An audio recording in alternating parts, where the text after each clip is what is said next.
Hello po. Hello po sa inyong lahat. Isang magandang umaga po sa inyong lahat. Ngayon po ay 5 ng Nobyembre,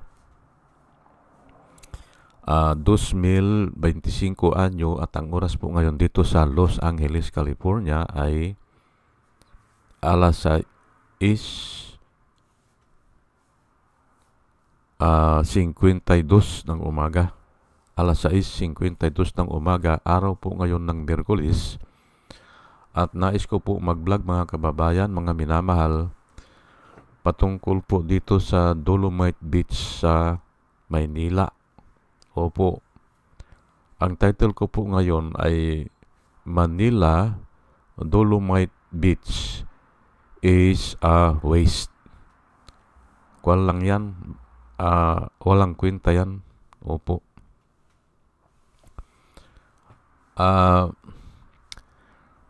Matagal ko nang tinatalakay ito sa doon sa comment section ng Philippine Daily Inquirer.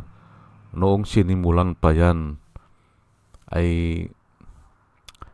kaya kabisado ko po itong topic na ito. Ngayon uulitin ko naman pero dito na sa YouTube. Ipapaliwanag ko po bakit walang kwenta yan. Opo. Napaka walang kwenta. Waste of kwan lang yan. Resources yung ginawa nila dyan. Okay. Ito po ang mga reason ko lulubog lang iyan sa buhangin. Opo. Yang dolomite na yan mas mabigat ang dolomite sa buhangin. Mas mabigat po ang dolomite. Ang dolomite ay may specific gravity na 2.85 hanggang 3. Ang buhangin naman, specific gravity is 2.65 hanggang 2.9.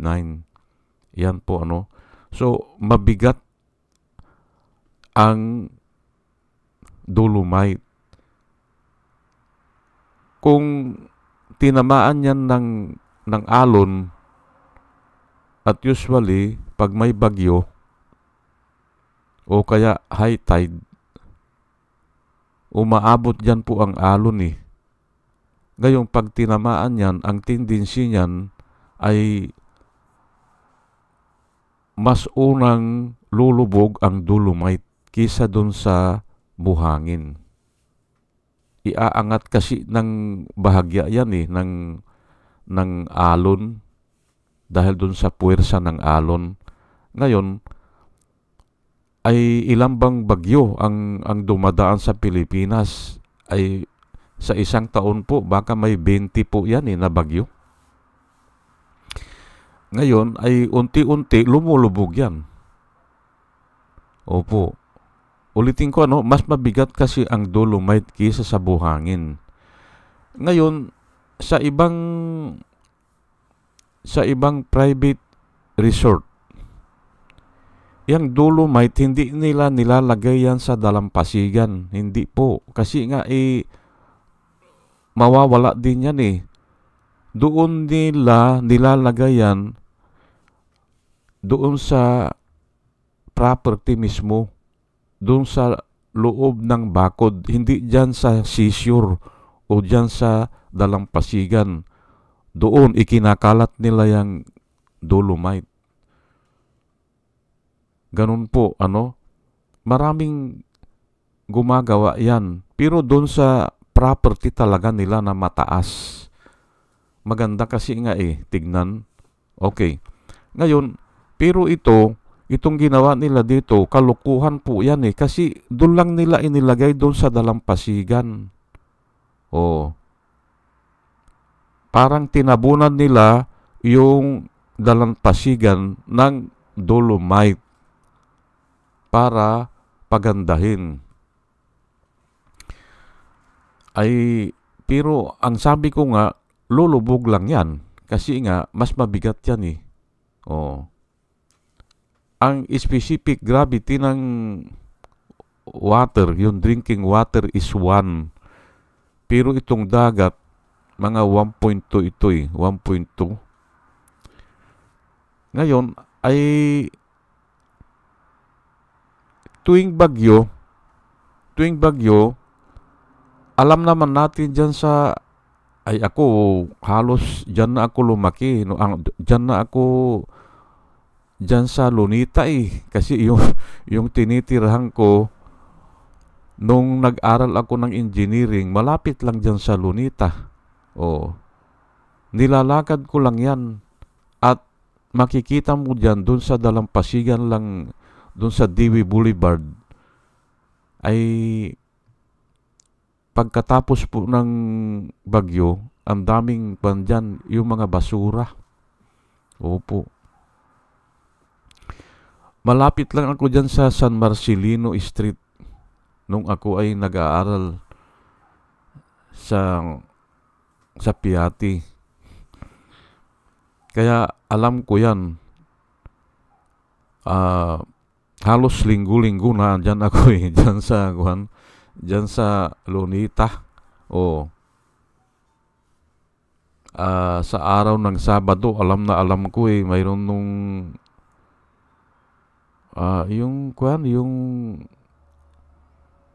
yung dyan sa Lunita, mayroon yung parang kanta, yung contest ng kanta. Nanonood ako dyan.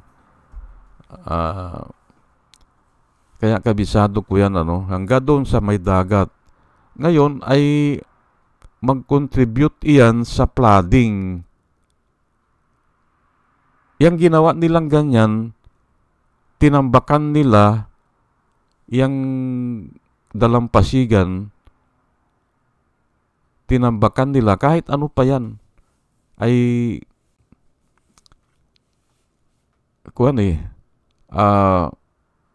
magdudulot yan ng baha. Opo.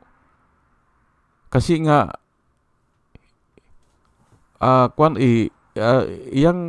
occupy space yan mag-occupy ng space. Tapos, ay saan ngayon pupunta yung tubig baha? Hindi ba? O mahirap makalabas yung tubig baha dahil nga dyan inaalalayan nila para hindi marumihan yung dolomite. Adi pipigilin nila yung mga labasan o lagusan ng baha dyan, ay babahain ang babahain ang Taft Avenue, Padre Paura, hindi ba? Remedios, babahain talaga dahil dyan. Pagkatapos nga na ginawa yan, umabot hanggang Baywang ang baha dyan sa, napansin ko dyan sa Taft Avenue. Dahil nga dyan haharangan nila yan o kaya yung itinambak nila, mag-uukupay po ng space yan ay saan pupunta ngayon ang baha?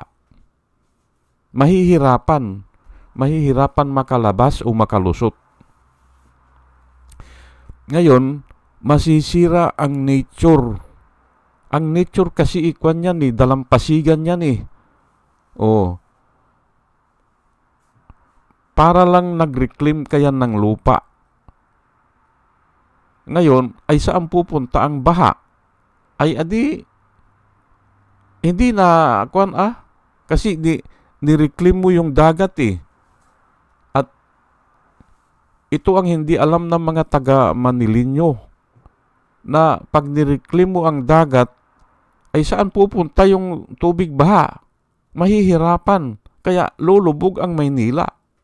Ganun po yan. Ay wala tayong magawa dahil tinayuan ng building. At ito nga ang purpose nila, palagay ko dyan sa Dolomite Beach na yan Kaya nilagyan nila ng Dolomite dahil mayroon silang balak na tayuan ng casino ata yan o ano. Hindi ba? Attraction kasi yan eh. Pero kinapos siguro ng oras, hindi na naipatayo. Pero yan na lang, yung Dolomite na wala namang kwenta yan. Hindi ba? Paggagastusan mo yan. Ngayon, nasisira po ang environment. Pati doon sa pinagkuhanan yan ng Dolomite. Kasi nga against the nature eh. Against nature po yan. Gagawa ka ng against nature ay masisira ang environment. Mabuti sana kung kumukuha ka o against the nature pero maganda yung construction mo. Ay hindi itatambak lang dyan eh. Hindi ba? Itatambak lang. So, ang mangyari dyan ay dahil tinambakan nila, may kwan na sila dyan. Mayroon silang authority, hindi ba? Nasamantalang noon ang mga tao naglalakad lang dyan. O pwedeng mamasyal dyan. O dyan na sila magkwan. Mag-picnic o mag-beach. Ngayon sa nilagyan nila ng Dolomite, ay baka babakuran na yan eh. At nakita ko nga parang may bakod na eh. O adi pinirhisyo lang ang mga tao dyan, hindi ba? Pinirhisyo lang. Kasi babakuran talaga nila yan eh. At kung may balak nga silang maglagyan ng mga building o casino, hindi balik kung kainan lang eh. Ganun sa ginawa ni Atienza sa boardwalk, okay lang yun. Maliliit lang yun eh. Ay kung building, hindi ba? O hindi ka makapasok talaga. Gwagwardyahan na nila yan na dating for public. Kaya nga sinisira po ang environment eh. At yun na nga, lumalayo yung tapunan ng tubig. Lumalayo. Kaya nahihirapan yung tubig baha na lumabas sa Metro Manila. Ganun po yan.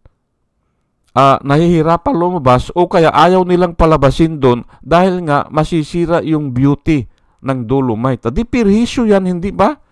O, hanggang baywang na ang baha dyan sa tapat ng PWU. O, ay ngayon ko lang nakita na ganyan. O, hanggang na yan doon sa Vito Cruz ata, binabaha na.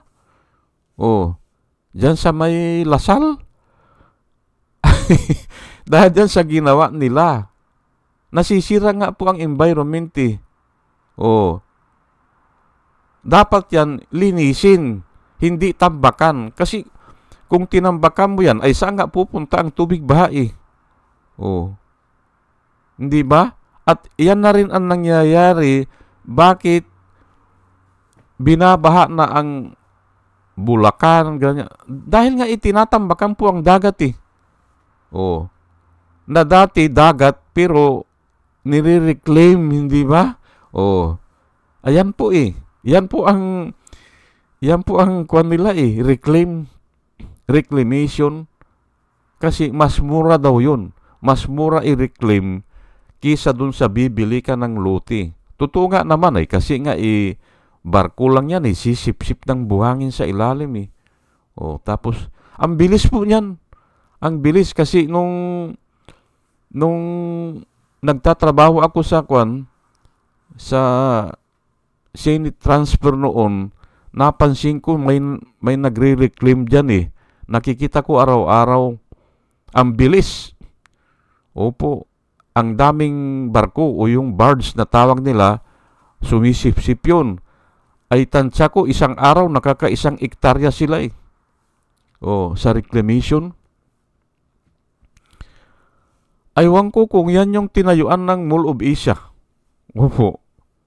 Parang yun eh. Ni-reclaim lang nila yan eh.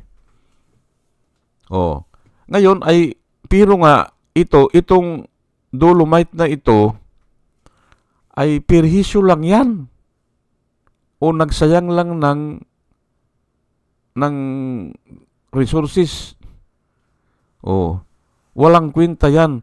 Okay, ay kuwan kasi ito kasi ang kuwan sa tao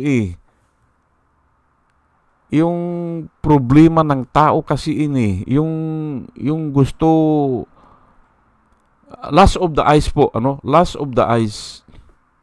Last of the eyes. Kasi ang problema ng tao, last of the flesh, last of the eyes, yung gusto magaganda. Hindi masama po yun. Pero kung nakakapirhisyo na o sobra na ang gastos, ay iba na yan. Lust of the eyes nga At saka yung pride of life. Tatlo po yan Lust of the flesh, lust of the eyes, at saka the pride of life. Ngayon, ito, lust of the eyes lang yan. Wala namang naitutulong yan nakita mo nga, maganda. Tapos, nasiyahan ka. Lust of the eyes, hindi ba? Pero ang dami namang ginastos. Hindi ba? At yun na nga, after a while yan, mawawala yan kasi nga lulubog lang yan Lulubog lang yan sa buhangin. Every time na sinasalpok po yan ng alon, lumulubog yan paunti-unti. Opo. Kaya nga yung ginto po, 25 po ang kwan ng ginto ang specific gravity. Kaya kung nagbabaon pala sila ng ginto, nilalagyan nila ng simento muna. Opo, yung pagbaunan. Kasi pag lumilindol daw yan, ay mabigat po ang ginto Lumalalim ng lumalalim hanggang hindi mo na makita kung saan mo ibinaon. Yun ang sabi nila. At ako, naniniwala naman ako dun. Ngayon, itong dolomite ngayon, lulubog yan kasi nga mas mabigat yan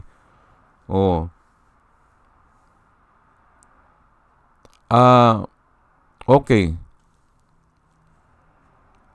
Masisira ang nature. Okay, parehas lang yung pinagkuhanan kasi miminahin nila yon at yung dadaanan nun, sira yan, masisira. At yun din paglalagyan. Yung paglalagyan, masisira.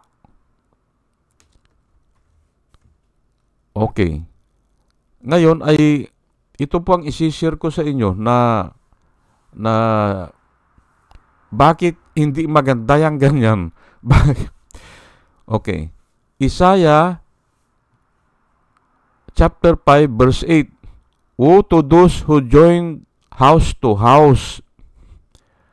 They add field to field till there is no place where they may dwell alone in the midst of the land. Ang hirap intindihin pero ay okay lang, ay ipaliwanag po natin. Parang isinusumpa po parang isinusumpa yung mga tao na nagbi-build ng mga bahay na palaki ng palaki. At saka yung mga field ay palaki ng palaki.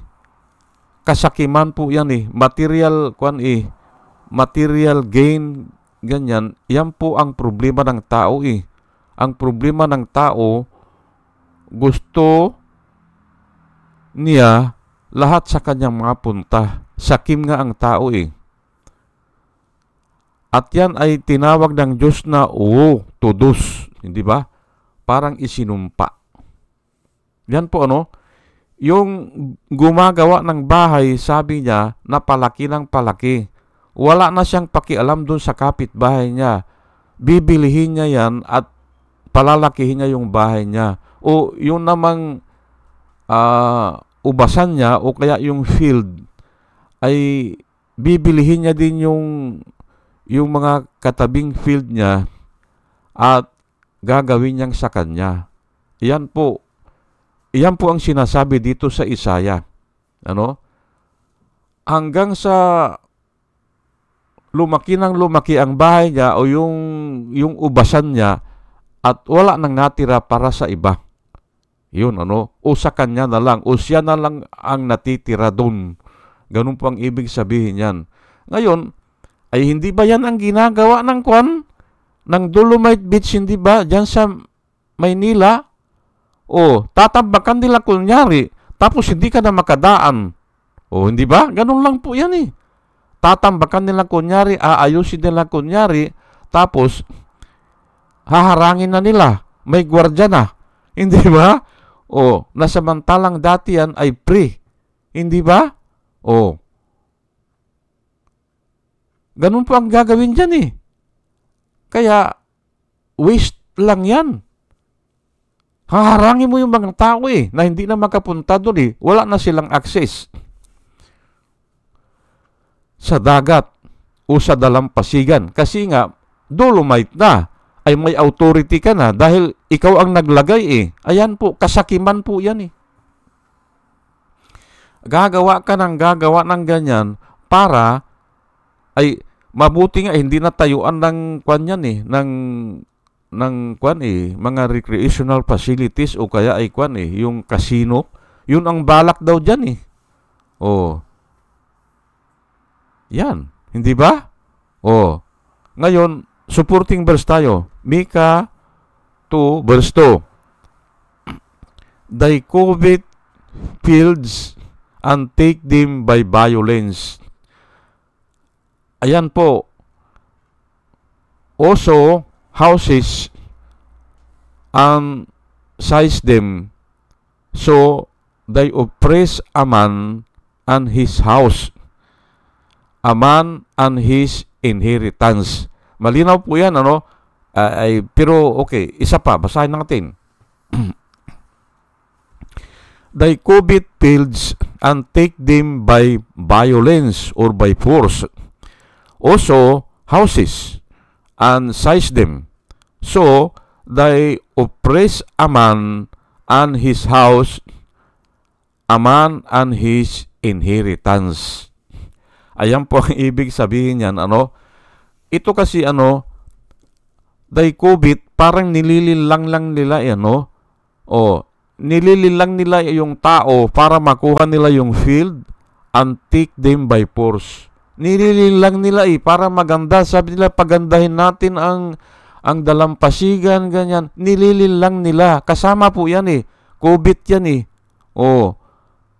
and then they take them by force. Also, houses and seize them. Pati mga bahay. Hindi ba? At sinasamsam nila ito. So, they oppress a man. Oppression po yan, ganyan Oppression. Kasi nga, ang balak talaga nila yan, i-privatize yan. At kukuha sila ng mga developer o yung mayayaman, mga crony nila, para, kunyari, ayusin mo na pagandahin, ganun. Pero babakuran nila yan. They oppress a man and his house. Ayan, hindi ba? Yung ordinaryong tao ngayon, bawal na pupunta dyan. Hindi ba? Ipagbabawal na nila. A man and his inheritance. Alam nyo po, ang Diyos po ay ginawa ang mundo para sa tao. Yan po at dapat bawat tao mayroong inheritance o may lupa na pagtitirikan niya ng bahay niya o aayusin niya, pagkukuhanan niya ng kabuhayan niya, dapat mayroong ganon. Pero dinideprive na po nila. Kasi nga, niloloko nila ang tao, pagagandahin natin. Ganon lang yan aayusin natin, hindi ba? Pero wala naman yan lulubog na lang yan lulubog lang yan, Dolomite na yan. Ulitin ko pwede yan kung ilagay mo doon sa mataas na lugar. Pero dyan sa dalampasigan, mawawala lang yan. After a few years, wala na yan. Kakainin na ng dagat yan o kaya lulubog na yan Mauunang lulubog yan kisa yung yung kwan, yung buhangin, lalo na yung buhangin na parang kwan, may mga buhangin kasi na kwan hindi masyadong mabigat. Oh. Kaya kalukuhan lang po yan. Ulitin ko lang bakit ganyan? Bakit ganyan ang nangyayari? Ay yun na nga, dahil nga ang tao ay sakim. Oh. Pero, idadaan nila sa panlilinlang. Pagandahin natin o ayusin natin. Hindi ba magandang tingnan? Sabi nila, ay maganda nga tingnan. Ay kumustahin mo naman ang nagastos dyan. Hindi ba? O, maganda nga tingnan, pero pansamantala lang. O, last of the eyes lang po yan. O, last of the eyes. Hindi ba? O, yan po ang sinasabi ng Biblia. O, kaya nga, kwan lang yan panlilinlang lang yan, panlilinlang. At ngayong lumalabas na, pero hindi ko na tatalakayin dito, pinagkapirahan nila. Yan, pinagkakapirahan nila kasi nga hindi ba? Anong pakinabang mo dyan? Hindi ba? Kung hindi, yung last of the eyes lang. Opo, pero ang daming naapektuhan dyan. Yun na nga, hindi na nga makapunta dyan ang mga tao, palagay ko. O may oras na para buksan nila, hindi ba? O, may oras na. At saka, gastos lang yan. Kasi nga, kung natabunan ng basura yan o ng mga langis, lilinisin pa muna para maipalabas na naman yung dolomite, hindi ba? O, ganun lang po yan. Waste of resources. Ayan po. O sige po, hanggang dito na lang po at dalangin ko po sa Panginoon bago po ako mag-umpisa ay lahat ng nakikinig po ay sana makasumpong ng wisdom na nanggagaling po sa Panginoon. At muli mga kababayan, mga minamahal, isang magandang umaga po sa inyong lahat at salamat po sa inyong pakikinig. Salamat po ng marami. Salamat po.